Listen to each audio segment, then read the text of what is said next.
Obviously, a difficult decision tonight. Talk to me about what you're feeling right now. It's your first professional loss and first time as champion losing your belt. So what are the emotions right now going through you? Man, this is like a lot of things. I don't think I've ever bled like this before or broken my nose or cut open. So this is cool. I mean, honestly, this is in a really weird way. This is kind of always what I felt like I needed in my career. You can't just always keep winning and excelling, you have to hit some type of plateau or something, So I'm actually really happy that this happened, or I'm like relieved that, okay, this is what it feels like to lose. Is that like a strange realization to you at all? I mean, hearing it, it's a little surprising. You don't really hear that often from champions that just lost their belt. So is it kind of, even for you, kind of an odd feeling? Yeah, I suppose. I mean, it's like I always say going into all my fights, like, I'm going to lose this fight.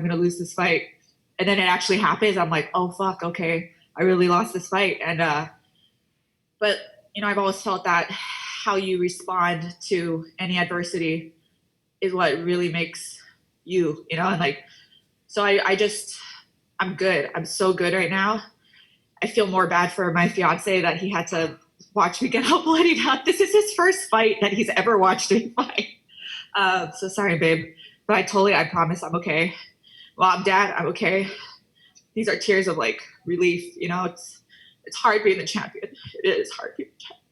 It's hard being it for so long. So I'm really grateful for this experience in this moment. And I'm assuming part of this maybe relief is realizing what's going to come out of it. So do you feel like this is going to motivate you, kind of kickstart you, maybe take you to places that you haven't been before? Yeah, it's sometimes I feel like as champion, you kind of don't get that luxury of, I guess, like choosing your fights or like, I don't know, I guess taking like really crazy fights. Like I've always wanted to be that fighter that takes a fight on 2 weeks notice, and I guess just you really do almost have some more freedom when you're not at the top. So I'm excited for this next chapter. And I was joking with my corner. I was like, yay, that means I don't have to train for 5 rounds anymore in camp. I can have a 3-round camp, And then I was like, well, there might be a rematch or maybe we'll do a tournament. So I guess I'm still going to have to train for 5 rounds. But yeah, it just seems like there's a little bit more flexibility when you're not the champ. You mentioned the word relief. There's a lot of things that come with having the belt. You're on posters, you're having shows in Hawaii. There's a lot going on. So is it kind of, for you, are you almost like happy to be able to kind of take a break from that for a second and maybe hit the reset button? Yeah. And that's not to say that, like, I think even if I'm not the champ, I'm still going to be headlining a show in Hawaii. Like, I can't not, fight on the Hawaii card. So it's okay. I know that Hawaii is going back. And I was telling like the production team, I was like, you guys, I promise I'm gonna try win the belt back just so we could go to Hawaii. We're doing it for you guys. So this is definitely not the end of Bellator Hawaii, and it's not the end of the road for me either. Yeah. So I heard you mention the tournament. You still got your fingers crossed that that's going to be the next move. Oh yeah, yeah, for sure. I think it was gonna or should happen regardless of who the champion is. I think our division is really sick and people would love to see a tournament. Last one for me. The matchup itself, when you were in there, what was it about her and the matchup that she presented to you that you kind of struggled with? What do you think the issue was that you're walking away, you're like, hey, I got to fix this? It was definitely like way too long trying to feel her out, In between rounds, I'm talking about corner, I'm like, like she doesn't hit that hard, or like, oh, she wasn't that strong on the ground, but it's like, it still took me too long. You can't spend an entire round trying to figure that out, And yeah, I think I was just, I just tried the feeling out process for too long, but not to take away from her performance. Like when she did land, she freaking hit me like a brick, I think, on that knee, I just saw the flying knee. It didn't even register that it hit until I walked to the corner and I just felt my nose pour and I was like, oh shit, like she really hit me on that one. She landed that. So yeah, just too much feeling out, and but she was prepared. Don't get me wrong, she was very, very prepared. Actually, one more. Think it's broken, your nose? Oh yeah, it's totally broken, and I'm like, I would always joke too that I didn't think I was anatomically able to break my nose because I have like a flat Hawaiian nose from my mom, but that shit broke tonight. So I have to go, and they're like, "You're gonna have to go get stitched up," and I'm like, "But I need to play the slots. Like I'm on the 5:30 shuttle. I don't have time to go to the hospital." So I think I'm gonna get stitched up when I go back to San Diego. Thanks. All right, we'll take a few more questions here. Jay Anderson. Hey, Lima, thanks very much. I appreciate you taking the time tonight. I'm just wondering, heading into the 5th round, what your thoughts were and what your corner set you going into that final frame. Honestly, I knew I was losing the fight going to the 5th round, and I knew she knew that. So I knew that, they were going to really, my only chance was trying to take her down like I did in the 4th. So I knew that they were just going to be prepared for it. Like, watch out for her desperation takedowns, But yeah, I knew I was losing it going into the 5th round. And you do sound almost relieved to have some of the pressure of being champ off you. And I know you mentioned the tournament as a possibility, but would you want some time off now? Like, what's kind of the plan moving forward in your mind? Yeah, I think I'm gonna take a little break.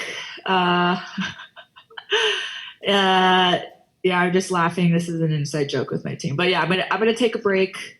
But I do like that. Well, it's interesting because as champ, I really liked that twice a year schedule that I had.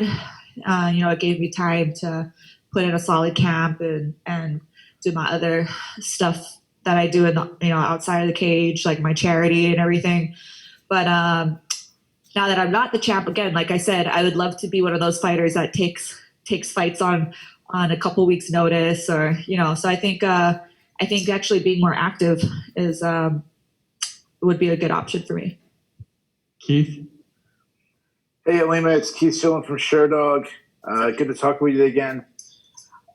So one thing that really impressed me tonight with you is just your character, your sportsmanship afterwards is so impressive. It seemed like Twitter was all saying the same thing. I think it shows right now that, it's very rare for fighters after a loss to talk with the media, but you're willing to do that. Like, why are you willing to do that? Why do I do it? I really like Juliana. I've always liked her. I've always liked how respectful she was to people. So, I mean, you could see how grateful and emotional she was afterwards. I'm genuinely happy for her. This isn't fake. This is me. Like, she's going to be an amazing champion. So I think it had a lot to do with her, my opponent. If it was someone else I didn't like, I'll probably be like, whatever, I don't give a shit, I'll walk out, but her as a person, I think she's going to do really amazing. And also, like, this game isn't just about winning and losing and being a champion, like Bellator. I know this one, I don't want to be presumptuous, but I know this one kind of hurts for a lot of people in Bellator because I'm really have a good relationship with a lot of people. I consider them my family. So, I can't just, if I walked out, I would just be writing off everyone else here, everyone in Bellator who has built me up and gave me this opportunity and has treated me so well. So yeah, again, like, I'm not just going to be a sourpuss and walk away from all of this. This is still part of the journey, and this is still part of my story. My last question, and first of all, that response was absolutely incredible. My last question, I know you got to get out of here. You just said how hard it was being a champion. Other champions have said similar things. You just talked about how much you like Juliana. I know she's still, a future opponent. You don't want to give her too much advice, but from one champion to another, what advice would you give her to make her road as a champion easier? She already said it, that she doesn't want to be a champion just inside the cage. She wants to be a champion outside. And I think that's like one of the most important things, as not just a champion or as a fighter, but just as a person, So she's already on the right path. That's exactly what I would have told her, is to carry yourself like a champion outside of the cage. Being a champion outside of the cage is more important than what you do inside the cage. So she's already got down. All right. Thanks for the time, Ilima. Appreciate it. Thank you, guys.